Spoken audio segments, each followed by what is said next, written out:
Hello, everybody, and welcome to the Edgemesh webinar for agency partners. Feel free, if you have questions, we can make this interactive, pop it into the chat or in the Q&A. What I want to do today is, for those of you who don't know Edgemesh, kind of give a quick introduction to us, and then talk about how we work with agencies to help brands accelerate the website. So I think, we're all in the business. We all know this, right? That speed matters. I like to say that speed is an enhancing drug. It takes all of the features of your existing site and just makes it better. So speed increases conversion rate. Speed decreases bounce rate. It increases customer loyalty. It's kind of a panacea of metrics. And it's very true that 53% of users do abandon sites that take more than 3 seconds to load, and especially in a mobile first kind of world, speed is more important than ever. And as we work with customers and clients, I think it's always been important, but it's probably more important today than it's ever been in the past, because we had this big tailwind push that came with COVID, where everybody was shopping online. And it was a really big tailwind for all of our brands. But, there are some choppy waters ahead of us. And so focusing on things that can enhance efficiency make a lot more sense today than they might have said, a year ago, especially with the advertising cost increase. So what we do, kind of our take on performance, is a little different than everybody else. There really isn't a company kind of like Edgemesh. So we focus on site acceleration, so making the site faster, but then giving you kind of a really, really, really detailed set of analytics so that you can look at kind of the performance, including third-party app performance. And then we focus on the things that are, enhancing, that don't require code changes. So a big one is what's called dynamic rendering. Dynamic rendering increases search indexing. So dynamic rendering is when the Google bot shows up to a page, if the page got a lot of JavaScript, which most pages do. If it sees that there's a lot of JavaScript on the page, it actually won't index it. The Google bot crawler is natively just effectively reads text. Now, what it will do is, if it detects that amount of JavaScript, it'll do what's called taint the page and pass it to what's called the render pipeline, which is where the crawler actually fires up a full browser, goes to the website, renders the website in the browser, and then saves the HTML that it gets, and then takes that raw HTML and hands it back to the indexer. And if it sounds like that takes a lot of time, it does. So with pre-rendering, what you do, and we're not the only company that does this, but it is just kind of built into Edgemesh Server. With pre-rendering, what we do is we actually pre-render a copy of the page in static HTML. And then when the Google bot shows up, we're like, oh, hey, you're the Google bot.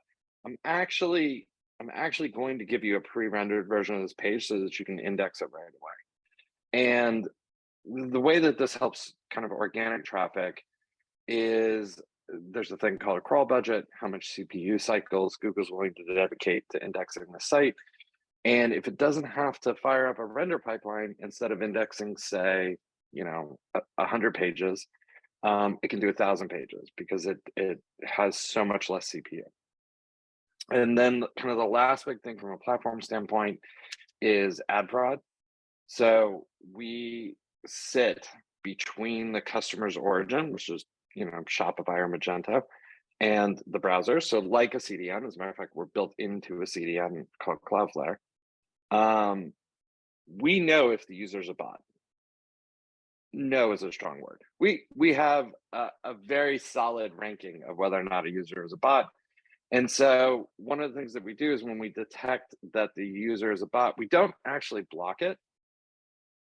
for a couple of reasons. One, you could be wrong, but also blocking bots doesn't really solve the problem. The problem is in advertising fraud, it's pay per click, not pay per view. So instead, what we do is when we detect that it's a bot, we redirect the user to a subpath that you can then use in retargeting and audience exclusions. And you can say, hey, in Facebook or Google, say, hey, feel free to retarget users with this ad, except don't retarget any users who have visited this subpath that denotes them as a bot, which is actually really powerful because it allows you to use things like the discovery network on Google and feel confident that that bot traffic is going to be filtered out by the retargeting engine. You're effectively taking the most sophisticated part of the advertising engine and using it by giving it a rule, using it to actually filter out bot traffic. So this is all kind of one cohesive solution, and the implementation is really, really straightforward. And the key difference here is that if you think about, looking at Shopify as an example, Shopify effectively users build their website in Liquid and JavaScript, but mainly Liquid. And then that's Liquid and JavaScript gets transpiled into HTML, and that happens on the Shopify server. So we're taking this code, we're turning it into HTML that a browser can understand. And Shopify is not Edge native. They kind of have a number of core servers running on Google Cloud and some internal stuff. And what we do is we say, you know what, we're going to actually take that HTML and we're going to cache it at the edge. So instead of having one, in 37 locations, we've got 288 locations. And making things faster is frankly pretty straightforward. It's about moving less data over a shorter distance using a more efficient protocol. That's it. That's how you make things faster. So we move less data because we actually optimize that HTML. So we do image optimization. We do something called domain unsharding, where we'll, if you look at the requests that come to a standard Shopify site, you'll see a lot of requests of things like CDN.Shopify and a bunch of third parties. We will actually rewrite those onto Origin so that you'll see most of the requests will go store.com, store.com, store.com, store.com. So, by limiting the number of host names and the number of connections, the browser has a lot less work to do. Obviously, it's a shorter distance because it's an edge enabled. So I'm in Southern California. I hit servers when I visit customer sites. I'm hitting servers in, San Diego or Los Angeles, as compared to, the Northwestern United States, right? So shaving, 100, 150 milliseconds minimum off that initial request time. And of course, every subsequent request. And so, that's really, frankly, edge hosting is what makes headless fast. I mean, rebuilding a site headless, obviously starting from scratch, you can always get kind of a performance boost, but really the big boost comes from being able to serve that site from the edge. So what Edgemesh allows you to do is take an existing Shopify store. You don't have to change it. And you can have cache on the edge. So you get the performance benefits of headless, but you don't have to go rebuild the website. And kind of most importantly, like all your apps work and things like that. So what I'd like to do now before I go a little deeper, a demo is worth 1,000 words. So I just want to kind of show you a few things and show you what I mean. So this is a customer. We actually just lit them up today. And so this site is the exact same site that they were running before, the exact same code base. I mean, there's like 2 lines of code that were added to enable for Edgemesh. But if we look at the requests, we can see that rather than this page going all the way to Shopify, this page actually hits the edge and gets cached, right? So we get a cache response. So, instead of a 900 millisecond-ish time to first byte, you've got 162 milliseconds. Now, the tricky thing is, how do you know what's safe to cache and what's not safe to cache? And frankly, this is what makes Edgemesh work. So we know that, product pages, collections pages, home pages, custom pages, blog pages, these things are actually all safe to cache. But then there are obviously pages that are not safe to cache. Account logins, that's going to be personalized for each user. Cart routes, cart pages. And so Edgemesh knows what components can be cached and how they can be cached, and what pages can't be cached and need to be fetched from origin. And then to kind of ease that developer flow, we revalidate these edge caches every 15 minutes. So what that means is if you go into, say, your Shopify store and you make an update to the thing and you push it on the live theme, that will automatically be reflected globally within at most 15 minutes. Now, if you need to do it instantly, of course, you can purge cache. You can do it through the portal. You can do it through an API. We have a lot of customers who, don't develop on the live theme. They develop on a kind of a staging theme. And then when they're ready to push to production, they'll push it. And as part of their kind of going to production, going live process, they'll also purge the Edgemesh cache. And they generally do that at night. And the idea, again, with Edgemesh is we want to stay out of the way of the developer. We want to take all the headache out of, having that edge-enabled site. Some other big things here are, we can do a lot of the image optimization. I'll show you, kind of use another example customer. And there's a lot of things that we do with image optimization that just make developer life much, much easier. So a classic example is developing what's called a source set. So a source set is, my phone has a different screen size than, say, my desktop, and we don't want to deliver a giant image to a mobile device and then have the mobile device just scale down the image. It wastes bandwidth, it wastes compute cycles. So instead, the browser has this concept called a source set, a set of sources for this image. The problem has always been that in order to use this, you as a developer or as an e-com manager or as an agency partner, you need to take that image and resize it into all the different sizes. And really, to kind of cover the gamut, you need at a minimum 8 different sizes. And then, of course, they have different formats, right? So you want to have a version of that image in, say, AVIF, which is kind of a new format for Chrome-based browsers that's really, really fast. But you're also going to need a version of that in WebP, right, for kind of newer Safari. And then you're still going to need a version of that in JPEG or PNG or whatever the original source image is. So, 3 different formats of the image in 8 different sizes is a whole lot of work. So with Edgemesh, all you have to do is you can just add a tag that's called data EM optimize, and kind of our developer tools are all exposed just as simple tags. So if you add data EM optimize to any image tag, what we will do is we will create the source set for you and resize all the images and store it in all the different formats. So there will be a version of this image that is 640 pixels wide. You don't have to do the resizing, we do it for you. And there's a version of that in AVIF, in WebP, and in JPEG.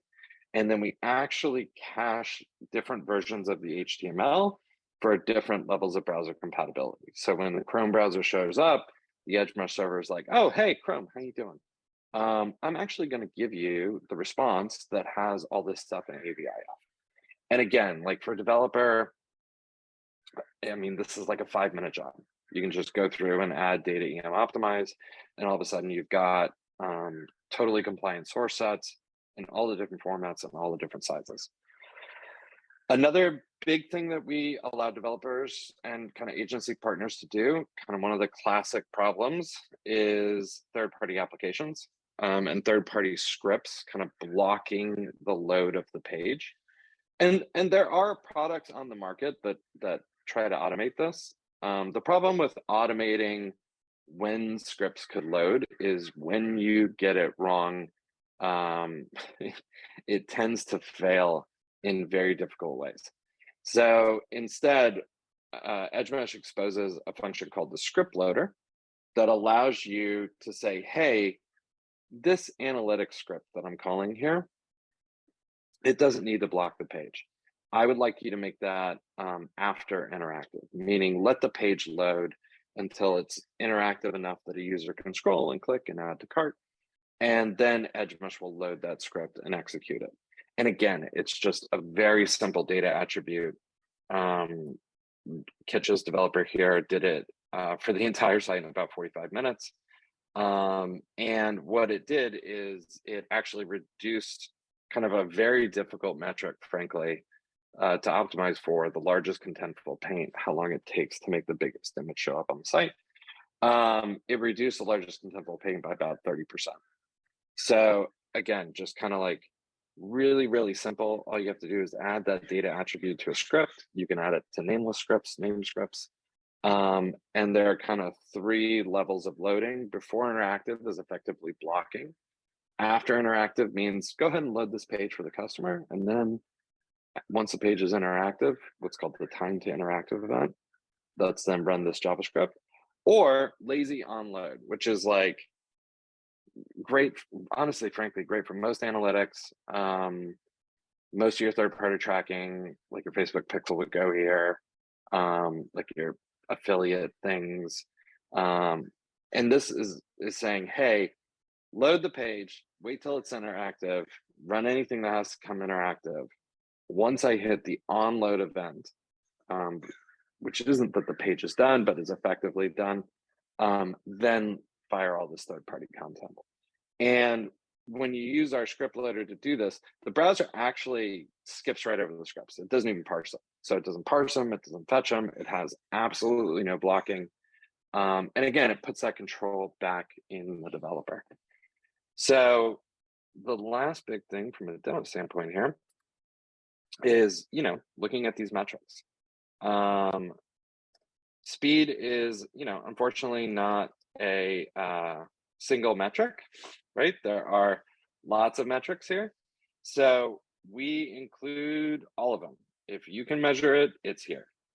So you can see, how long does a request take to generate? How long does a response take to come back, right? The response times with the Edgemesh server are generally sub 100 milliseconds. Response times with, say, Shopify native, probably about 500-600 milliseconds. Time to first byte, very, very important. How long it takes the first byte of information to get to the browser. And then, of course, you can get into all the timing metrics, right? How long until the render starts? How long until we get a first contentful paint? And the key thing here is we don't average data. Doing averages for clients is not really helpful because a mobile phone has a very different profile than, say, a desktop. And so you get the full distribution, you get the full fidelity.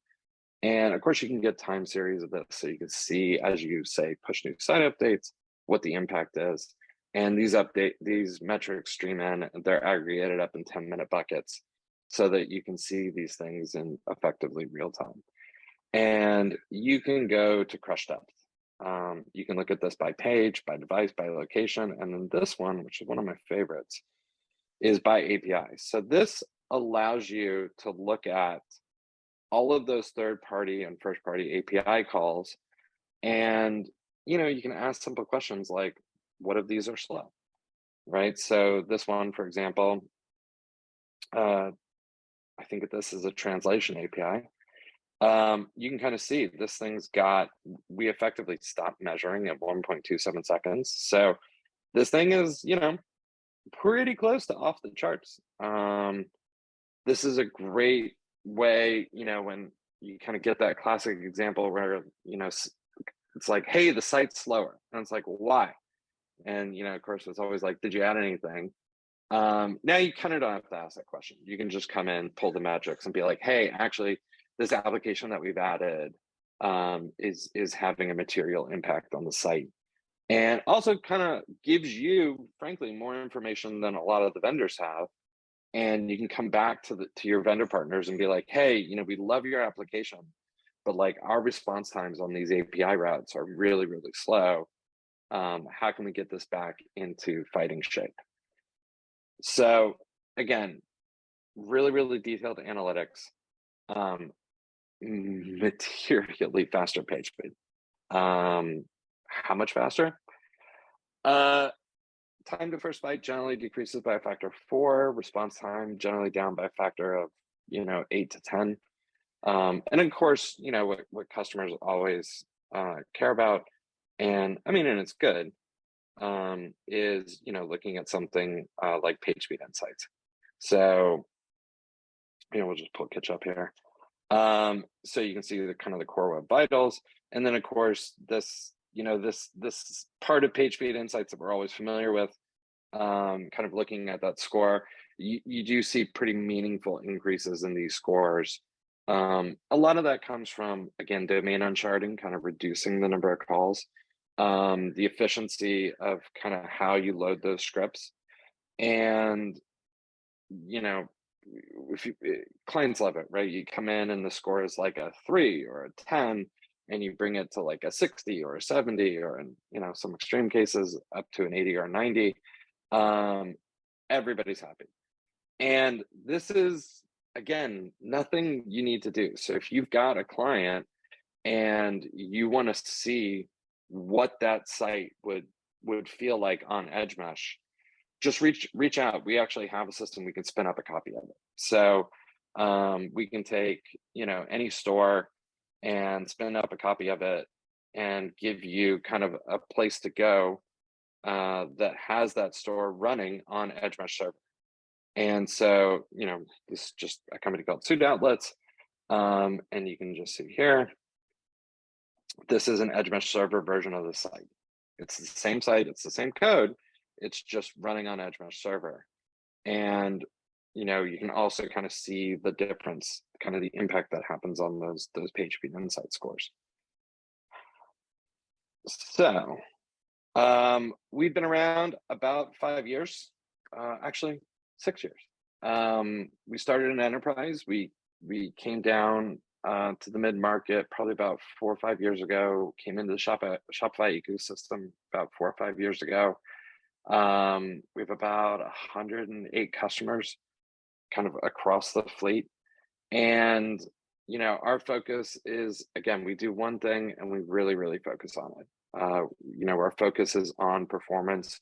We're turning out updates pretty frequently. We're in a code freeze now because we're going in the shopping season, but Edgemesh 2.0 is out actually next year. That adds A/B testing so that you can have 2 different backends of a site if you want to A/B test, but not do it client side, which is very, very painful from a performance standpoint. But it also allows customers to do things like have a blog hosted on, say, WordPress, but have it show up on the same site. So you could have store.com/blog, and that backend wouldn't have to be Shopify. That backend could be WordPress, or you could have store.com/promotion. And that landing page wouldn't have to be on Shopify. That landing page could be on, a very fast static landing page server. So kind of allowing you to mix and match. And we've got a ton of case studies on the website, but the thing that we hear from clients again and again is everybody wants performance. Not everybody's willing to pay the pain to get there. This is that solution, right? You work in Shopify today, you develop in Shopify today, all your expertise in that ecosystem is not lost. So it's the same store, it's the same code, it's the same apps, it's the same update cycle. You just get the performance of hosting at the edge. And it really does. It makes customer experience really, really great. It's something they don't have to worry about. Our friends at Goriana, I think, say it best, where they're like, We wanted a faster website that didn't effectively impact how we do business day to day. And that's what we get. Like, we forget it's there sometimes. So yeah, I know we're in the holiday shopping season. I'm sure we're all very, very busy. But we would love to work with you. We'd love to talk to you about kind of client goals. Again, if you wanted, we can stand up a client site that you could show them, so that you could show kind of before and after. And like I said, rollout here is very, very simple. It's effectively just a DNS change. We actually will do the onboarding, where we'll go generally just look at the customer theme and make sure that everything's okay, and add effectively one line of code that allows us to control how redirects and authorize with the edge cache. But onboarding can take 5 minutes, like the customer group life we literally did in 5 minutes, and then it's just a DNS change. And we still do things month to month. So obviously, if you do longer commitments, you get a better price. But we think vendors should take the Pepsi challenge. So we do that every month. We take the Pepsi challenge. We have insanely low churn. Again, because you're giving the customer that performance without that complexity. So with that, I'll open up the floor if you guys have any questions. Otherwise, the lead on the account on the agency partner program is Brandon Brooker. He's brandon.brooker@edgemesh.com, and his HubSpot link is right there. If you guys want to set up a meeting, we'd love to talk to you.